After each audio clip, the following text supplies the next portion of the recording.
வணக்கம். இன்னைக்கு நம்ம பார்க்க போற ரெசிபி பாரம்பரியம் மிக்க சுசியம் பார்க்க போறோம். ஒரு கலக்கலான ஸ்வீட். அதுக்கு தேவையான பொருட்கள், சுசியம் பண்ண தேவையான பொருட்கள் என்னென்னு பார்த்தீங்கன்னா, நான் இன்னைக்கு ஒரு கப் போல கடலை பருப்பை நல்லா 3 மணி நேரம் போல தண்ணியில் ஊற வச்சு எடுத்திருக்கேன். நல்லா கழுவுன கடலை பருப்பு ஊற வச்சு எடுத்து வச்சிருக்கேன். அதுக்கு 1 டேபிள் ஸ்பூன் அளவு துருவிய தேங்காய் எடுத்திருக்கேன். 2 டேபிள் ஸ்பூன் அளவு பச்சரிசி மாவு எடுத்திருக்கேன்.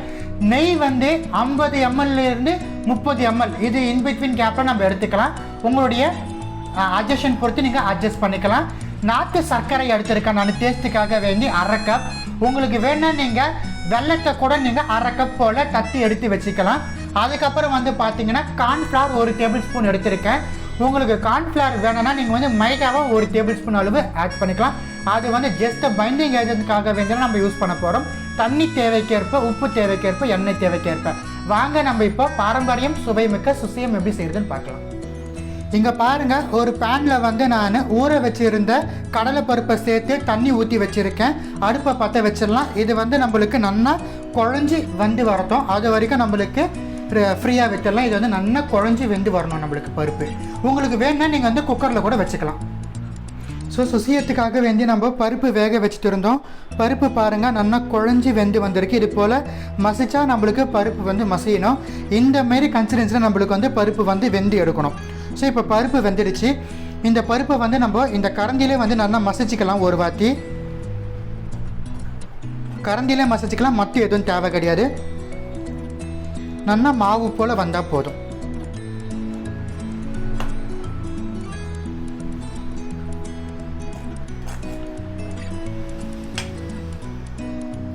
பருப்பு நம்ம நல்லா பவுடர் போல் பண்ணியாச்சு. 1-2 பருப்பு நின்னாலும் அது பிரச்சனை கிடையாது. இப்போ எடுத்து வச்சுருக்கிற நாட்டு சர்க்கரையை நம்ம சேர்த்துடலாம். பருப்பு சூடாக இருக்கும் போதே நம்ம நாட்டு சர்க்கரையை சேர்க்கணும். நாட்டு சர்க்கரையை சேர்த்துட்டு நம்ம நல்லா கலந்து விட்டுடலாம். சர்க்கரை நல்லா உருகட்டும். இது ஒன்று சேர்ந்து நம்மளுக்கு பிடிமான பதத்துக்கு வரணும்.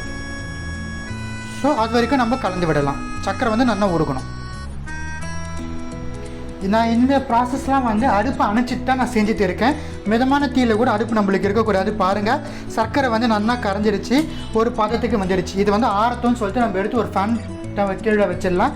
இப்போ நம்ம எடுத்து வச்சுருக்கிற கோகோனத்தை நெய் விட்டு நம்ம நல்லா வறுத்து எடுத்து இதில் ஆட் பண்ணலாம். இங்கே பாருங்கள், தாளிப்பு சட்டி எடுத்து வச்சுருக்கேன். இது நல்லா ஹீட் ஆகிடுச்சு. இதில் நம்ம எடுத்து வச்சுருக்கிற நெய் ஆட் பண்ணிடலாம். நெய் உருகுந்துமே நம்ம தேங்காவை ஆட் பண்ணிவிட்டு நம்ம நல்லா வறுத்து நம்மளுடைய கடலை பருப்பு ப்ளஸ் நாட்டு சர்க்கரை கலவையில் சேர்த்துடலாம். நெய் ஹீட் ஆகிடுச்சு. நம்ம துருவி எடுத்து வச்சு தேங்காயை சேர்த்துடலாம். தேங்காயை சேர்த்துட்டு நம்ம நல்லா வறுத்து எடுத்துடலாம்.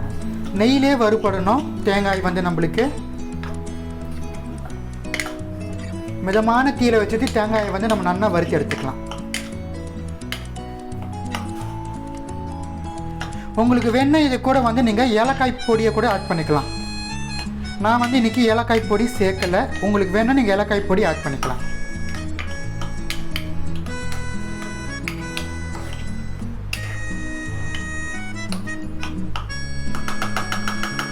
ஸோ நம்மளுக்கு இது நல்லா வறுபடுத்தும். தேங்காய் நம்மளுக்கு வறுபட்டுருச்சு. ஸோ தேங்காவை எடுத்து நம்ம கடலை பருப்பு ப்ளஸ் நாட்டு சர்க்கரை கலவையில் ஆட் பண்ணிடலாம். நம்ம வறுத்த தேங்காயை ஆட் பண்ணிக்கலாம்.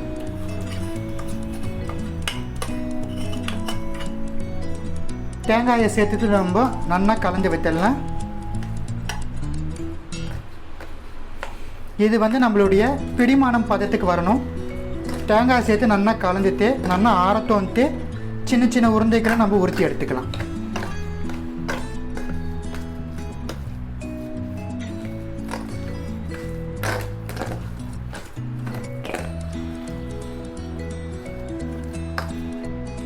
ஸோ பாருங்கள், நல்லா ஆறிடுச்சு. உருண்டை பிடிக்கிற பிடிமானத்துக்கு இருக்க பாருங்கள். இதுலேருந்து கொஞ்சம் கலவையாக எடுத்துகிட்டு நம்ம உருண்டை பண்ணிக்கலாம். சின்ன பாலமும் பண்ணலாம், பெருசாகவும் பண்ணலாம். நான் இன்றைக்கி கொஞ்சம் மீடியம் சைஸ் போல் பண்ண போகிறேன். சுசியம்ங்கிறது கொஞ்சம் மீடியம் சைஸாக இருக்கும். லத்தை விட கொஞ்சம் சின்ன சைஸாக இருக்கும். ஸோ நல்லா உருட்டிக்கலாம்.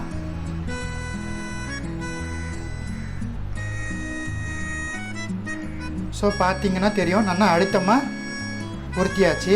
இது போல் சைஸ்லேயே நம்ம ரிமைனிங் இருக்கிற மாவை வந்து நம்ம உருட்டி எடுத்துடலாம்.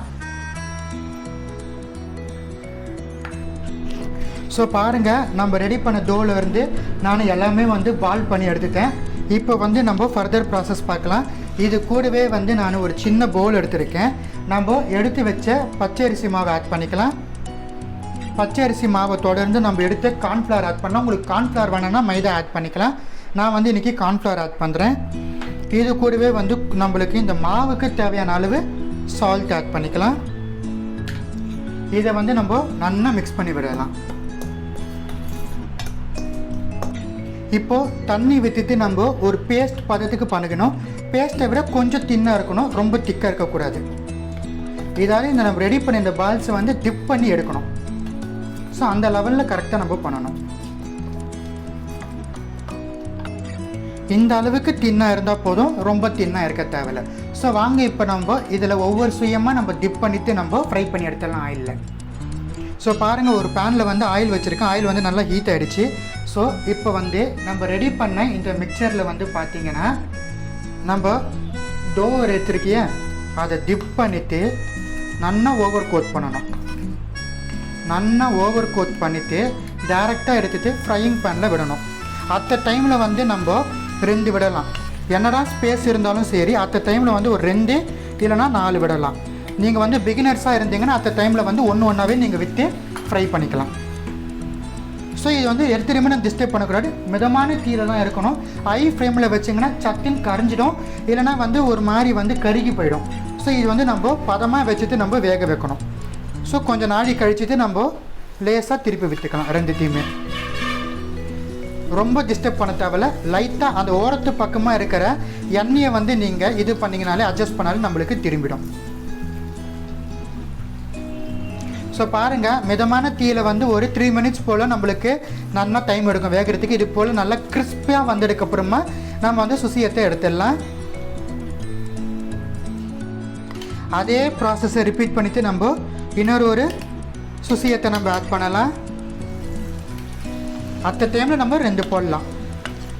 பெரிய பாத்திரமாக இருந்ததுன்னா ஒரு 6 கூட போடலாம். 4 6 கூட போடலாம். மிதமான தீயில் இருக்கட்டும். எடுத்துலையுமே நம்ம டிஸ்டர்ப் பண்ண தேவையில்ல. ஒரு ஃபியூ செகண்ட்ஸ் கழிச்சுட்டு நம்ம ஓரங்களில் இருக்கிற பகுதியை தான் நம்ம லைட்டாக நம்ம ஷேக் பண்ணாலே போதும், ஆட்டோமேட்டிக்காக திரும்பும். ஸோ ஒரு ஃபியூ செகண்ட்ஸ் கழிச்சதுமே நம்ம ஓரங்களில் இருக்கிற பகுதியை லைட்டாக ஷேக் பண்ணாலே அது திரும்பிடும். நம்ம செகண்ட் டைம் ஆட் பண்ண சுசியம் வந்து நம்மளுக்கு ஃப்ரை ஆகிடுச்சு. இதையும் எடுத்துடலாம். இதே ப்ராசஸை நம்ம ரிமைனிங் இருக்கிற அந்த பால்ஸுக்கும் நம்ம ரிப்பீட் பண்ணி எடுக்கலாம். பாருங்கள், ஒரு பாரம்பரியமான ஸ்வீட் சுசியம் உங்களுக்காக வேண்டி செஞ்சு காமிச்சிருக்கேன். மறக்காமல் இந்த ரெசிபி உங்கள் வீட்டில் ட்ரை பண்ணி பார்த்து எப்படி இருந்துச்சுன்னு எனக்காக வேண்டி கமெண்ட் செக்ஷனில் சொல்லுங்கள். இது போல் ரெசிபிஸ் உங்களுக்கு வேணும்னா மறக்காமல் கமெண்ட் செக்ஷனில் கேளுங்கள். நான் கட்டாயமாக போஸ்ட் பண்ணுறேன். நன்றி, வணக்கம்.